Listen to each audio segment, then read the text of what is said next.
படிச்சு டாக்டர் பட்டம் வாங்கி சாதிச்ச ஒரு அசாத்திய மாணவர் ஒருத்தர் இருந்தார்.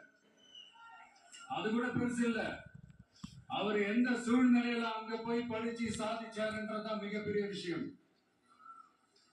அன்னைக்கு அந்த மாணவரை, நீ இந்த சாதியில பிறந்திருக்கிற, உனக்கெல்லாம் படிக்கிறதுக்கெல்லாம் தகுதி இல்ல, நீ எல்லாம் எதுக்கு ஸ்கூலுக்கு வர அப்படி இப்படின்ட்டு அவர் வாழ்ற சமூகம் அவரை தடுத்துச்சு.